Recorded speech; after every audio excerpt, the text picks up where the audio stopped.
Hello students, आज हम next case करेंगे और नेक्स्ट केस है हमारा electric field at a point on the surface of shell. कल हमने क्या पढ़ा था?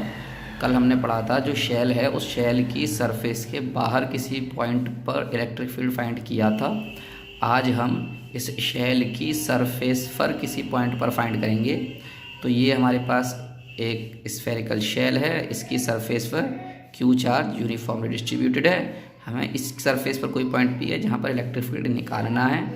तो हमेशा की तरह हम क्या करेंगे, स्फेरिकल सरफेस प्लस चार्ज उसकी सरफेस पर डिस्ट्रीब्यूटेड है, पी पॉइंट है सरफेस पर, इलेक्ट्रिक फील्ड फाइंड करना है। तो इसके लिए हम क्या करते हैं, वही सरफेस को छोटे छोटे पार्ट्स में बांट दिया करते हैं और किसी एक एलिमेंट्री सरफेस से जाने वाला इलेक्ट्रिक फ्लक्स निकाला करते हैं।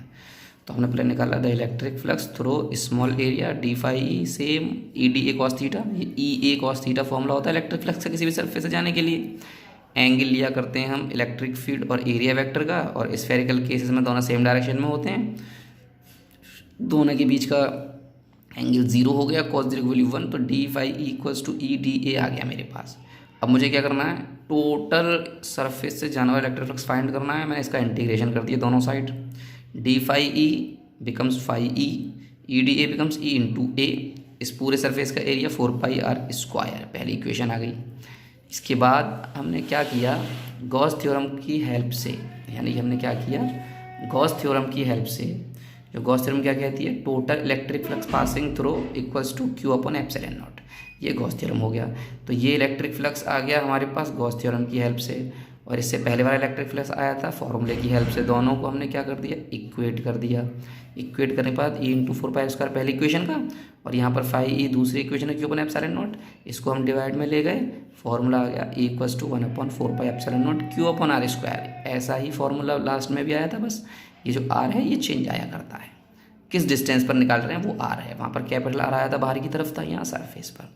अब हमने क्या किया, हमारे पास सरफेस चार्ज डेंसिटी क्या है, सिग्मा। तो सिग्मा सरफेस चार्ज डेंसिटी है, और सरफेस चार्ज डेंसिटी फॉर्मूला होता है क्यू अपॉन ए। क्यू मतलब टोटल चार्ज और A total area. Total charge को टोटल एरिया से डिवाइड करते थे तो per unit surface area charge आ जाता है। अब यहाँ से क्रॉस मल्टीप्लाई किया मैंने, क्यू निकालिए सिग्मा इंटू ए और एरिया है 4 पाई आर स्क्वायर।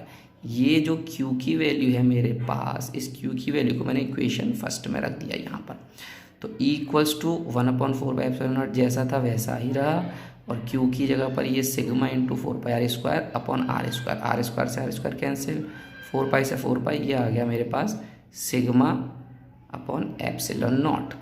अब अगर यहाँ पर ये स्फीयर, ये तो हमने लिया था हॉलो, हॉलो की जगह पर अगर ये यूनिफॉर्मली चार्ज कंडक्टिंग स्फीयर होता, सॉलिड स्फीयर होता, लेकिन कंडक्टर का बना हुआ होता तो यही रहता है। लेकिन अगर यही स्फीयर नॉन कंडक्टिंग होता, यानी सॉलिड होता, और सॉलिड के साथ साथ कैसा होता, नॉन कंडक्टिंग कैसा होता, स्फीयर अगर सॉलिड होता और नॉन कंडक्टिंग होता, तब हम क्या लेते, वॉल्यूम चार्ज डेंसिटी लेते। जो इधर हमने सरफेस चार्ज डेंसिटी लेती, इस सरफेस चार्ज डेंसिटी की क्या लेते हम, वॉल्यूम चार्ज डेंसिटी। से रो से रिप्रेजेंट करते हैं, rho equals to Q upon V, Q upon, और वॉल्यूम होता है 4/3 pi r cube. Cross multiply करके यहाँ से क्यू निकाल लेते हैं हम, rho in 4/3 pi r cube into rho, और ये वैल्यू हम क्या लगा देंगे, यहाँ लगा देंगे इस ई में क्यू की जगह पर।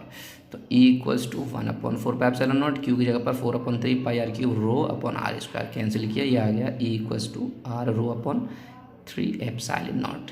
ये हमारे पास आ गया। अब नेक्स्ट केस आता है हमारे पास इनसाइड द स्फीयर।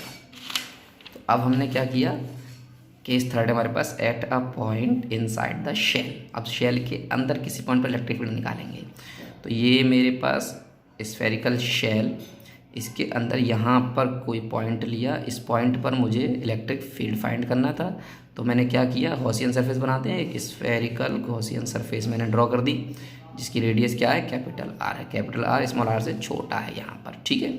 ये हमने एक स्फेरिकल शेल लिया, स्फेरिकल शेल के अंदर पी पॉइंट है, इस पी पॉइंट पर मुझे इलेक्ट्रिक फील्ड निकालना है, जिसके लिए मैंने गॉसियन सरफेस को ड्रॉ कर दिया और एक एलिमेंट्री रीजन ले लिया, ये सब यहाँ लिख दिया।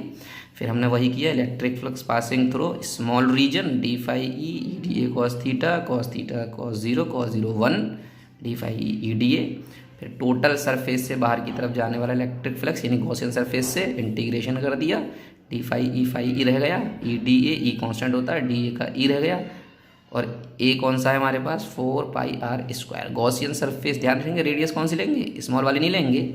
गॉसियन सरफेस कौन सी है, गॉसियन सरफेस ये है कैपिटल आर रेडियस की, ये छोटी वाली है गॉसियन सरफेस।